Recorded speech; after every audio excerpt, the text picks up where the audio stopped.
7 अप्रैल 2026 American राष्ट्रपति Donald Trump ने Iran को एक डेडलाइन दी थी और इस डेडलाइन को अब खत्म होने में सिर्फ कुछ ही घंटे बचे थे। शाम के 5:36 पर ट्रंप अपने सोशल मीडिया प्लेटफॉर्म पर लिखते हैं, अगर ईरान ने डेडलाइन खत्म होने तक स्ट्रेट ऑफ हॉर्मूज को नहीं खोला तो आज रात पूरी ईरानियन सिविलाइजेशन खत्म हो जाएगी, जो फिर कभी वापस नहीं आएगी। दुनिया का सबसे ताकतवर आदमी एक पूरे देश को, एक पूरी सिविलाइजेशन को खत्म करने की धमकी दे रहा था। हर कोई ये पढ़कर दंग रह गया। पूरी दुनिया के लीडर्स ये समझने की कोशिश कर रहे थे कि ट्रंप ईरान के खिलाफ आखिर क्या करने जा रहे हैं। क्या ये इशारा एक न्यूक्लियर बॉम्ब की तरफ था?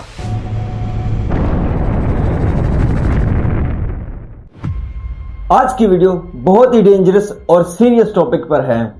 जिस तरह की आप सबको पता है कि इंडिया जंग है वो आउट ऑफ कंट्रोल हो चुकी है और बात यहां तक पहुंच चुकी है कि ट्रंप ने डायरेक्टली वार्निंग दे दी है ईरान को। ये वीडियो इंडिया के एक यूट्यूबर ध्रुव राठी की है, तो देखते हैं कि इस बार क्या रियलिटी हो सकती है।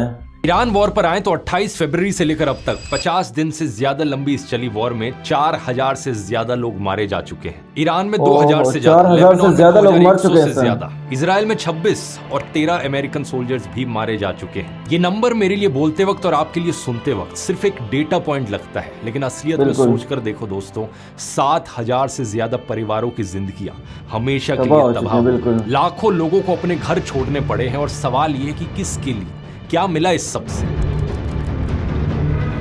इस वॉर यार जंगों में कुछ नहीं रखा है, जंगों में नुकसान के अलावा और कुछ भी नहीं है। ईरान की न्यूक्लियर फैसिलिटीज को टारगेट किया। 21 मार्च को ईरान की नतांज न्यूक्लियर फैसिलिटी पर हमला किया गया, लेकिन सबसे खतरनाक था बुशहेर न्यूक्लियर पावर प्लांट पर हमला। यह ईरान का एकमात्र फंक्शनिंग न्यूक्लियर प्लांट है जहां कई टन न्यूक्लियर मटेरियल है और वॉर शुरू होने के बाद से इसके आसपास 4 बॉम्ब गिराए जा चुके हैं। ये चीज कितनी खतरनाक थी शायद ज्यादातर लोगों को इसका अंदाजा भी नहीं है। अगर ये न्यूक्लियर पावर प्लांट पर थोड़ी सी भी चोट पहुंचती, यहाँ का रेडियो एक्टिव मटेरियल लीक होने लगता, यहाँ पानी कंटेमिनेट हो जाता, पूरे गल्फ रीजन के लिए नुकसान हो जाना डिजास्टर होता है। ऐसी बीमारियां देखने को मिलती जैसी चेरनोबिल के समय देखी गई थी। जनरेशंस तक रिकवर नहीं कर पाती। कतर के प्राइम मिनिस्टर ने 2025 में भी इसके बारे में वार्न किया था कि अगर इस न्यूक्लियर पावर प्लांट को नुकसान पहुंचता तो गल्फ कंट्रीज में कुछ नहीं बचेगा, ना पानी, सब कुछ तबाह हो जाएगा, ना कोई जिंदगी।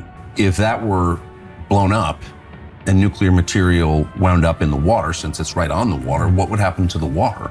This will be basically entirely contaminated. No water, no fish, no nothing. वही कुछ होगा जो पहले जापान में हुआ था। जो एक्चुअल टर्निंग पॉइंट था वो 3 अप्रैल को देखने को मिला और इसने ट्रंप के हर एक दावे को झूठा साबित कर दिया। ट्रंप लगातार दावा कर रहे थे कि अमेरिका को ईरान के आसमान में टोटल एयर डोमिनेंस है।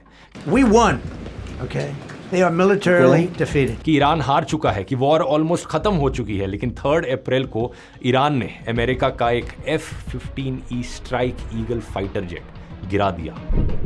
सुनने में तो आ रहा है कि ज्यादा गिराए हैं, लेकिन इस प्लेन में 2 लोग बैठे थे, एक पायलट और एक वेपन सिस्टम्स ऑफिसर। दोनों ईरान की जमीन पर जा गिरे। हालांकि पायलट को तो कुछ घंटों में रेस्क्यू कर लिया गया, लेकिन दूसरा बंदा जो इस प्लेन में बैठा था उसका कुछ पता नहीं चल रहा था। अब इस पॉइंट पर ईरान और अमेरिका के बीच एक रेस शुरू हुई। इस बचे हुए आदमी तक पहले कौन पहुंचेगा। अगर ईरान पहले पहुंच जाता तो एक अमेरिका का कर्नल ईरान के हाथों में होता, जो ट्रंप के लिए इतनी बड़ी एम्बैरेसमेंट होती कि पूरे वॉर का रूल ही बदल जाता। ये एयरमैन जो नीचे गिरा था, ये 24 घंटों से ज्यादा तक एनिमी लाइंस के अंदर अकेला छिपा रहा। इजेक्शन में आई चोटों के बावजूद ये 7000 फीट की ऊंचाई तक हाइक करा और वहां जाकर एक पहाड़ की दरार में छिप गया। इमरजेंसी की सिचुएशंस में यही प्रोटोकॉल है कि अपने आसपास के एरिया में जो भी सबसे ऊपर वाली जमीन दिखे वहां पर जाकर छुप जाओ। यहां इसने सिर्फ 3 शब्द का एक रेडियो मैसेज भेजा, God is good. American officials को पहले लगा कि यह मैसेज फेक है जिसे ईरान ने भेजा है ताकि रेस्क्यू के लिए अमेरिकन फोर्सेस को बुलाकर उन्हें एम्बुश किया जा सके, लेकिन एनालिसिस के बाद उन्हें पता चला कि यह तो सच्चा मैसेज था। यहां पर फिर एक ऐसा रेस्क्यू ऑपरेशन शुरू होता है जो अपने आप में ऐतिहासिक था। सबसे पहले CIA ने एक डिसेप्शन कैंपेन शुरू करी। ईरान के अंदर यह गलत जानकारी फैलाई कि उस फाइटर जेट के दोनों लोगों को पहले ही रेस्क्यू कर लिया जा चुका है ताकि ईरानियन फोर्सेस उस एयरमैन को ढूंढना बंद कर दे। इसके बाद CIA ने उस एयरमैन की एग्जैक्ट लोकेशन को आइडेंटिफाई किया और मिलिट्री के साथ शेयर किया, जिसके बाद डेल्टा फोर्स और नेवी सील टीम 6 के सैकड़ों जवान ईरान में दाखिल हुए। यूएस प्लेन्स उस एरिया में स्ट्राइक्स करते हैं एक बंदे के लिए इतना पहले ना पहुंचे और अंत में एयरमैन को रेस्क्यू कर लिया जाता है। 5 अप्रैल को ट्रंप पोस्ट करते हैं, वी गॉट हिम।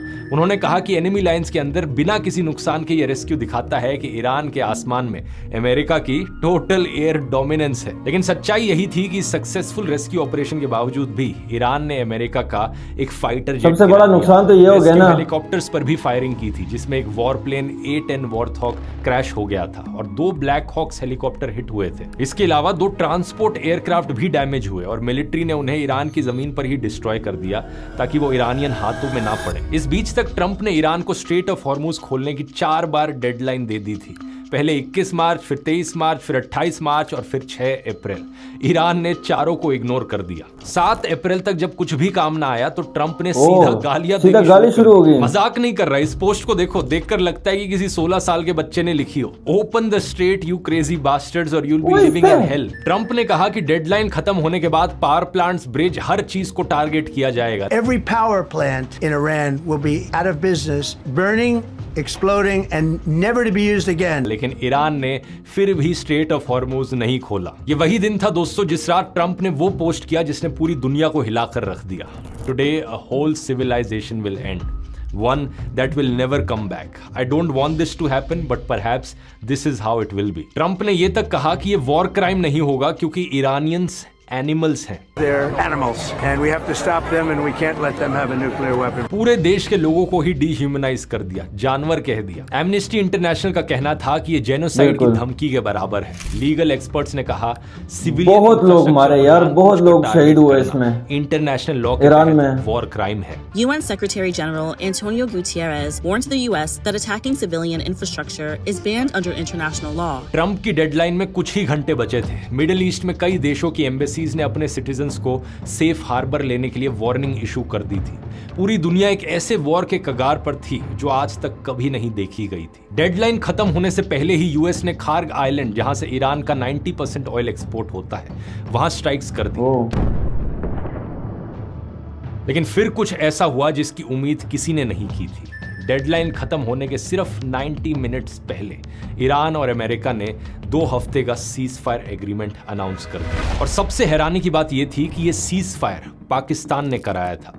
अल जजीरा की रिपोर्ट के मुताबिक ऑपरेशन सिंदूर के बाद पाकिस्तान आर्मी के चीफ आसिम मुनीर और डोनाल्ड ट्रंप के बीच एक डायरेक्ट चैनल खुल गया था जिसकी मदद से पाकिस्तान ने सीज फायर करवाया। इस सीज फायर एग्रीमेंट में लिखा गया था कि ईरान स्ट्रेट ऑफ हॉर्मुज को खोलेगा, जिसके बदले अमेरिका 2 हफ्ते तक ईरान पर कोई मिलिट्री स्ट्राइक नहीं करेगा और एक परमानेंट सीज फायर के लिए 10 अप्रैल को पाकिस्तान में बातचीत होगी। लेकिन पाकिस्तान और अमेरिका के लिए एम्बैरेसिंगली हुआ ये कि सीज फायर अनाउंस होने के कुछ ही घंटे के अंदर 8 अप्रैल को इजराइल ने लेबनान में 100 से ज्यादा स्ट्राइक्स कर दी।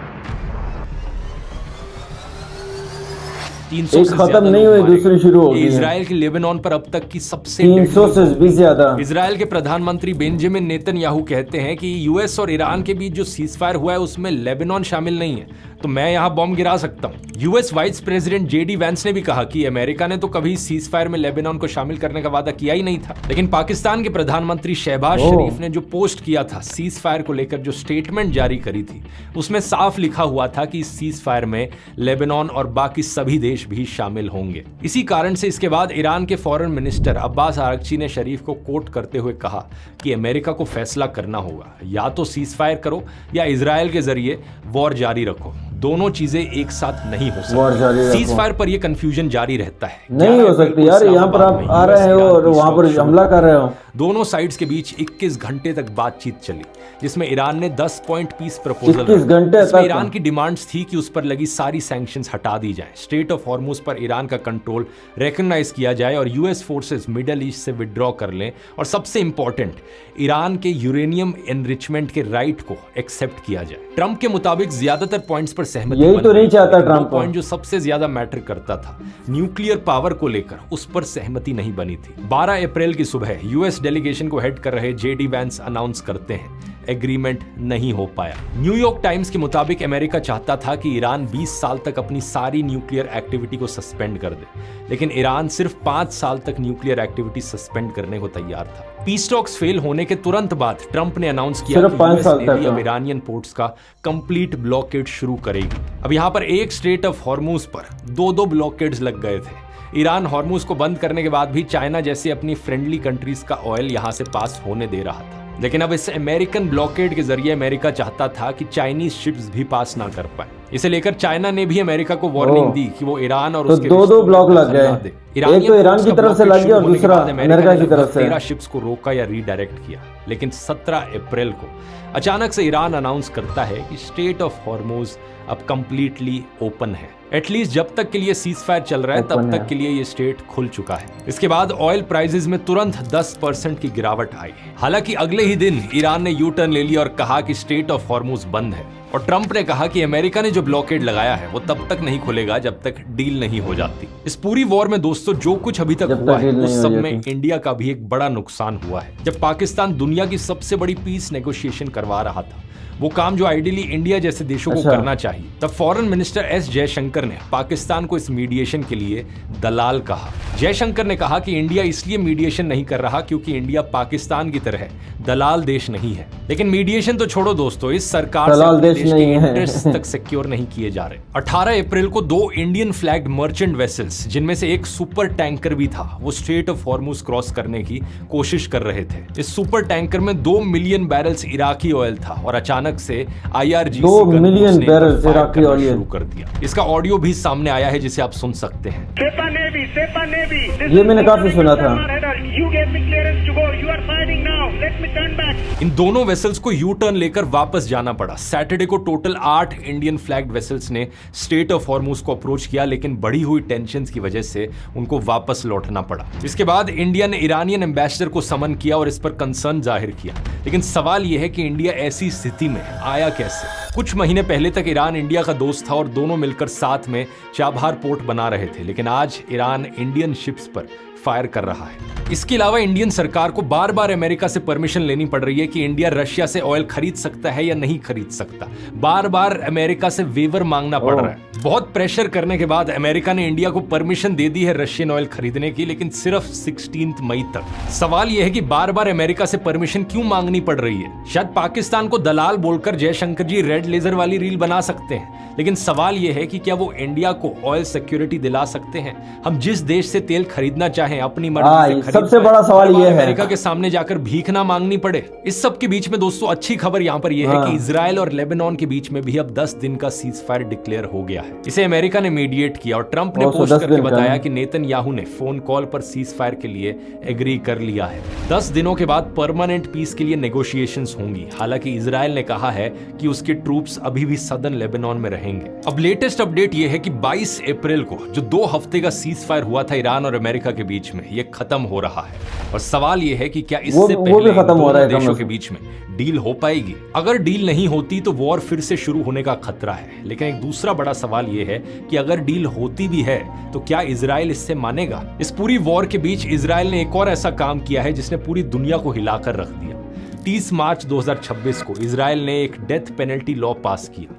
ये लॉ शायद दुनिया के सबसे डिस्क्रिमिनेटरी लॉज में से एक है। इस लॉ के तहत जिसे भी टेररिज्म रिलेटेड ऑफेंसेस में दोषी पाया जाएगा उसे फांसी दे दी जाएगी। लेकिन हैरानी की बात यह है कि ये लॉ सिर्फ वेस्ट बैंक के पैलेस्टीनियंस पर अप्लाई होगा। अगर कोई ज्यूइश इजरायली किसी पैलेस्टीनियन को मारता है तो उस पर यह लॉ अप्लाई नहीं होगा। 2023 में जब से गाजा वॉर शुरू हुई थी तब से लेकर अभी तक बीच में कई बारी सीज फायर्स हो चुके हैं, लेकिन जब भी लड़ाई खत्म होने की कगार पर आती है इजराइल कुछ ना कुछ ऐसा कर देता है कि वॉर फिर से शुरू हो जाती है और इजराइल के फेवर में अमेरिका भी हमेशा आ जाता है। तो ऐसे में सवाल बस यही है कि ये तबाही आखिर कितने दिन और चलेगी?